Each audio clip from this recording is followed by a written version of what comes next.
আপনি যদি কিরগিজস্তানে আসেন, আসার পরে আপনার ভিসা কে লাগাই দেবে? প্রথমবার যার মাধ্যমে আসবেন সেইটি আপনাকে 1 বছরের একটা ভিসা লাগাই দেবে। এখন যে কোম্পানিতে যদি থাকেন, তাহলে ওই কোম্পানিতে যদি আপনাকে আনে, ওই কোম্পানিতে থাকেন, তো সকল ডকুমেন্ট যদি ঠিক থাকে, তাহলে পরবর্তী 1 বছর পরে এই ভিসাটা কে লাগাই দেবে? মালিকই লাগাই দেবে না আপনার নিজের লাগা দেবে? আপনার নিজের লাগাতে হবে। এদেশে কোনো মালিকই কারোর ভিসা লাগাই দেয় না। আর যদি লাগাই দেয় তাহলে মাসে মাসে টাকা কেটে নেয় আপনার কাছ থেকে। এখন এর বেতন কত আছে আপনার?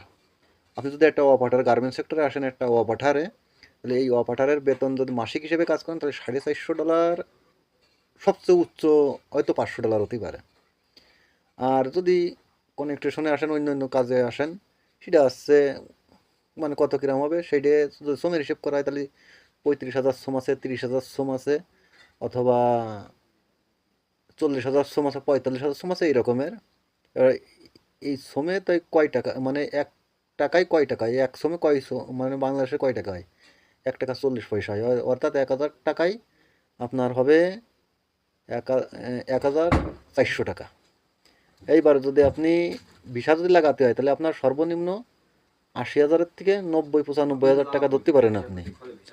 আচ্ছা, এইবার এইটা দেওয়ার পরে আপনি যদি দেশে যান, তাহলে হাফ ডাউন টিকিটে আপনার কত টাকা লাগতে পারে?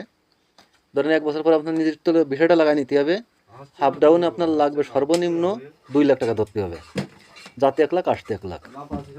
আমার কথাগুলো হয়তো কোনো দালালে অথবা অনেকজনে আপনারা বুঝতে পারে যে ওই শালা থাই কেত্তি, এর আমি বেশিরভাগ কবে।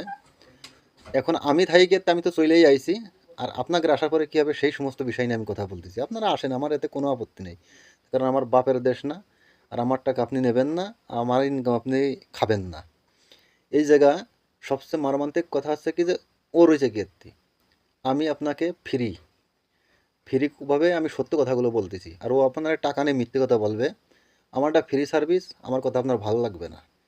আর যারা আপনাকে আনবে, তারা আপনার কাছে টাকা নেবে লাখ লাখ, নেওয়ার পরে আপনি তাই ওর কথা আপনি বিশ্বাস করবেন। তবে এই দেশতে অনেক মানুষ ফেরত গেছে। এই দেশের আইন কারণ এটা মাইনে আসবেন, আপনারা জানিয়ে আসবেন এই দেশ সম্পর্কে। আর যারা এই দেশে ফেরত গেছে তাদের কাছে এই দেশ সম্পর্কে কিছু জানবেন, বুঝবেন, তারপরে এই দেশে আসলে আপনি লাভবান হতে পারবেন। আর যদি না শুনে মিলে আসেন, তো সবচেয়ে বড় একটা মাথায় বাড়ি আপনার হবে। আমার ভিডিওটা যদি ভালো লাগে অবশ্যই শেয়ার করে দেবেন। আর কোন বিষয় নিয়ে আপনারা ফিরে পরবর্তী ভিডিও জানতে চান, বুঝতে চান, সেই বিষয় নিয়ে আমার বলবেন, আমি চেষ্টা করবো সেই বিষয় নিয়ে আপনাকে জানানোর জন্য। ধন্যবাদ সবাইকে।